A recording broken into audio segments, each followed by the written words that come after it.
Namanya juga Tuhan Allah. Dia pencipta, dia kekal adanya dari dulu, sekarang, sampai selamanya. Dia bebas lakukan apapun tanpa batasan.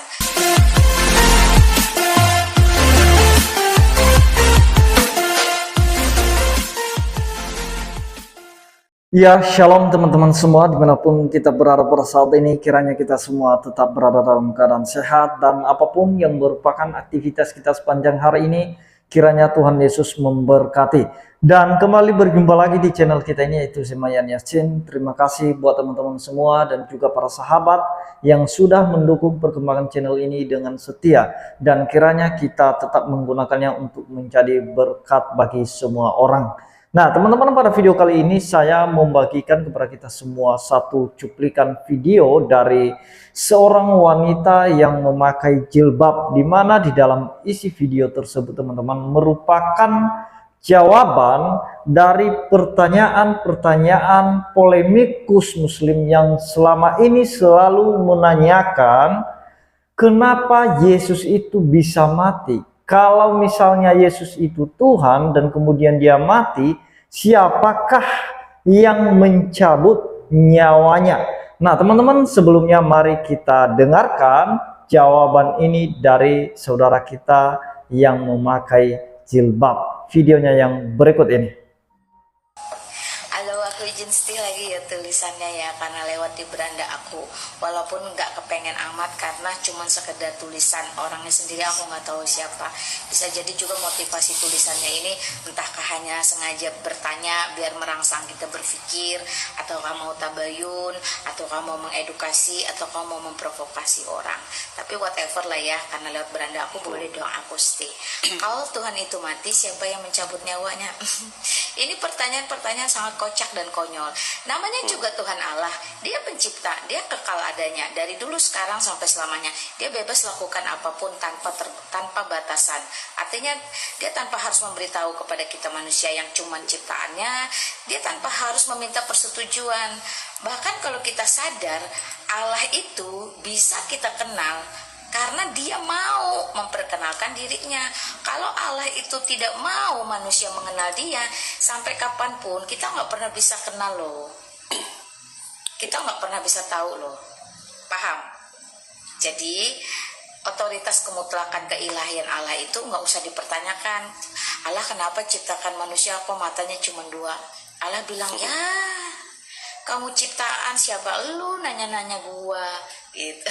Nah, oke ya. Allah itu punya kekuasaan yang tidak terbatas. Dia bisa mencabut nyawanya, dia juga bisa mengembalikan nyawanya tanpa persetujuan atau pemberitahuan kepada manusia yang notabene hanya ciptaannya.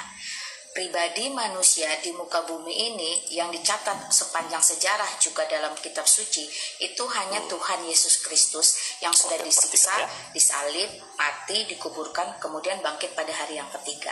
Satu-satunya pribadi manusia yang membuktikan bahwa dari lahir pun dia bukan dari sperma dan indung telur, tapi kudus dari Rohul Kudus, kun jadilah. Dan yang kedua, dia mati, mencabut nyawanya, dan dia mengembalikan lagi pada hari ketiga untuk membuktikan siapa dia, bahwa maut sekalipun tidak bisa membatasi kuasanya. Itu penting.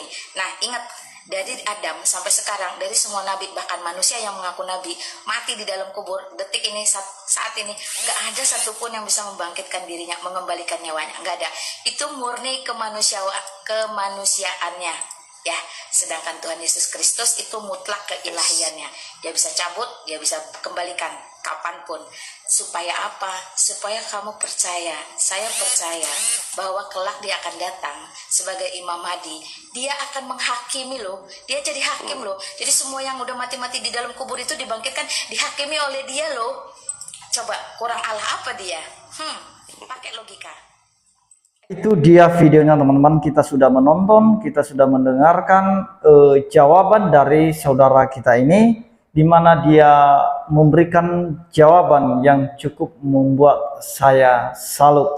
Nah teman-teman, karena yang selama ini sering mereka pertanyakan, kalau memang Yesus itu Tuhan, kenapa dia mati dan kemudian siapa yang mencabut nyawanya?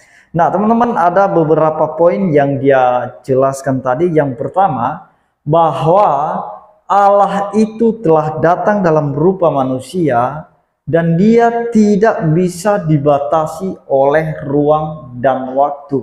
Dia bebas melakukan apapun yang dia kehendaki.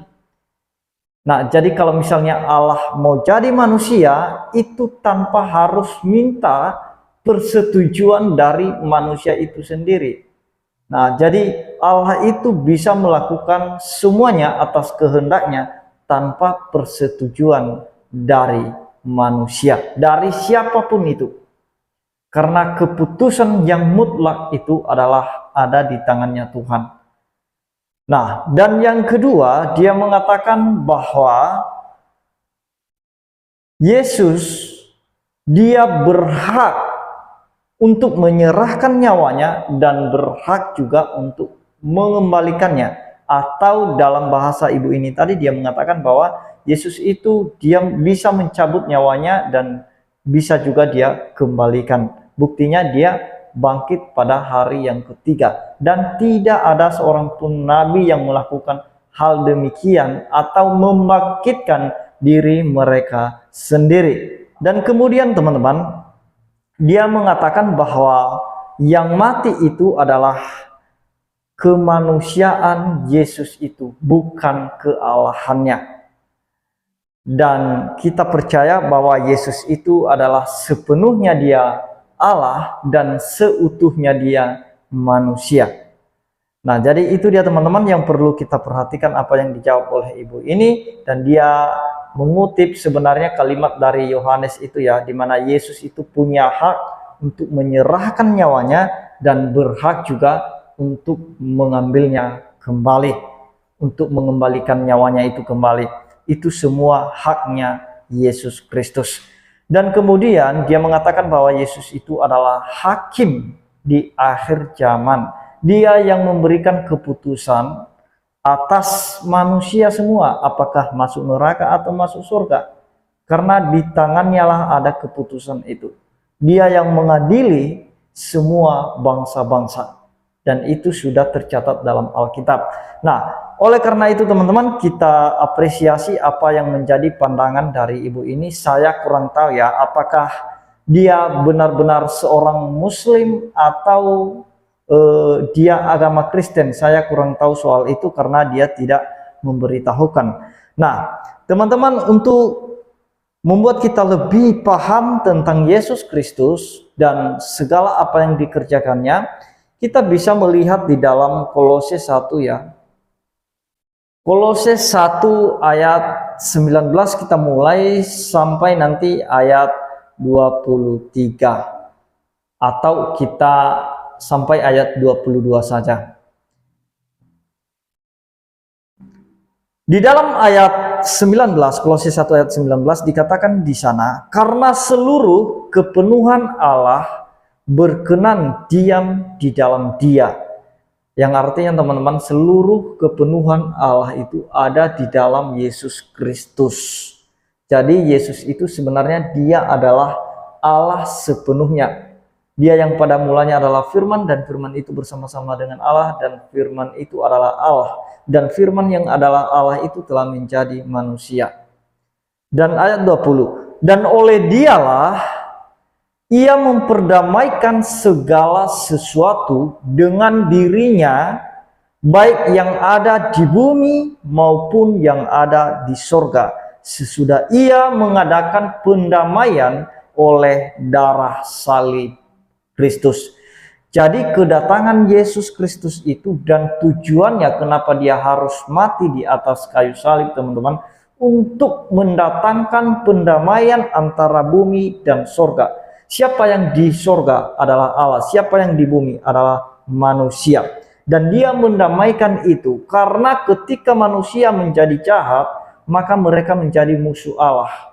Dan kemudian Yesus datang untuk melakukan pendamaian supaya kembali hubungan antara manusia itu dengan Allah, atau kembali lagi baik hubungan manusia itu. Karena pada mulanya manusia di Taman Eden telah jatuh ke dalam dosa, dan mulai dari situlah terpisah atau terputus hubungan antara manusia dengan Allah. Itulah sebabnya Yesus datang untuk memulihkan itu semua.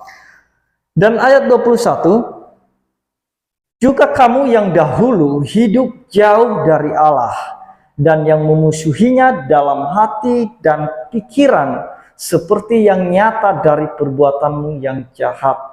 Nah, jadi ketika kita berbuat jahat teman-teman, itu kita sudah menjadi musuh Allah.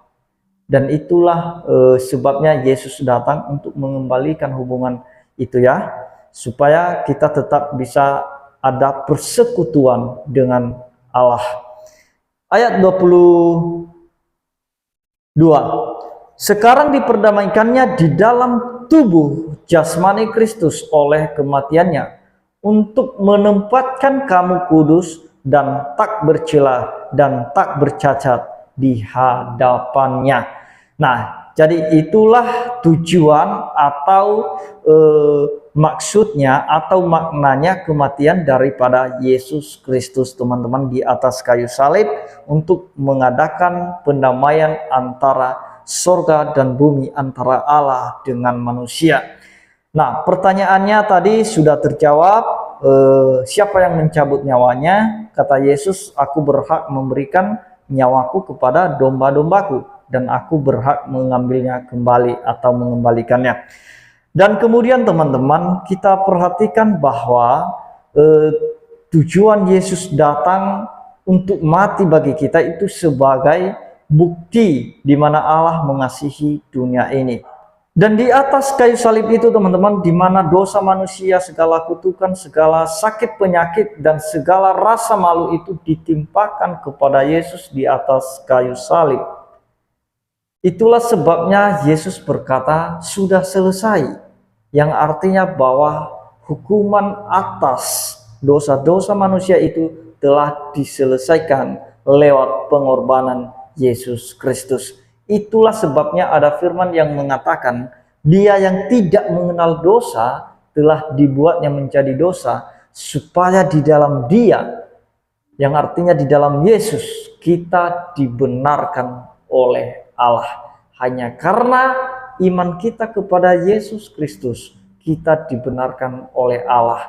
Dan setelah kita dibenarkan oleh Allah, maka kita layak untuk masuk ke dalam kerajaan Allah. Jadi itu yang mau saya sampaikan teman-teman, supaya kita paham, jangan sampai bingung dan keliru tentang hal ini. Selalu bertanya-tanya siapa yang mencabut nyawa Tuhan, dan itu bukan pertanyaan yang baru muncul teman-teman. Itu sebenarnya pertanyaan yang sudah muncul beberapa tahun yang lalu. Itu sudah muncul, bahkan bisa dikatakan puluhan tahun yang lalu, bahkan mungkin ratusan tahun yang lalu muncul pertanyaan-pertanyaan yang demikian. Siapa yang mencabut nyawa Tuhan Yesus? Nah, mereka membahas tentang kemanusiaan Tuhan Yesus itu. Mereka tidak melihat sisi kealahannya. Nah, saya mau katakan teman-teman, ketika Anda berbicara Yesus mati, Yesus lapar, Yesus haus, Yesus tidur, Yesus berdoa, dan lain sebagainya, itu artinya Anda sedang membicarakan kapasitasnya sebagai manusia. Dan terlebih-lebih pertanyaan yang sering muncul, kalau begitu kenapa Yesus berkata, Eli Eli lama sabachthani, Allahku Allahku kenapa engkau meninggalkan aku? Masa Tuhan meninggalkan Tuhan? Nah, mereka tidak mengerti makna perkataan Yesus itu di atas kayu salib teman-teman. Itu merupakan perkataan yang mewakili seluruh umat manusia berdosa, di mana manusia berdosa itu yang seharusnya terpisah dari Allah. Dan itulah sebabnya ketika Yesus berada di atas kayu salib, dia berkata Eli Eli lama sabachthani, yang artinya Allahku Allahku kenapa engkau meninggalkan aku. Itu merupakan perwakilan dari suara manusia yang sebenarnya terpisah dari Allah, di mana Allah meninggalkan manusia yang berdosa itu. Kenapa Yesus berkata demikian? Karena Yesus telah memikul seluruh dosa umat manusia di atas kayu salib.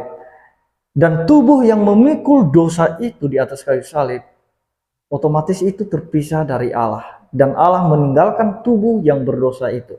Karena Yesus posisinya sedang memikul dosa. Jadi itulah sebabnya Yesus berkata, Allahku, Allahku, kenapa engkau meninggalkan aku? Nah, itu saja yang mau saya sampaikan teman-teman. Kiranya Tuhan Yesus memberkati kita semua. Shalom.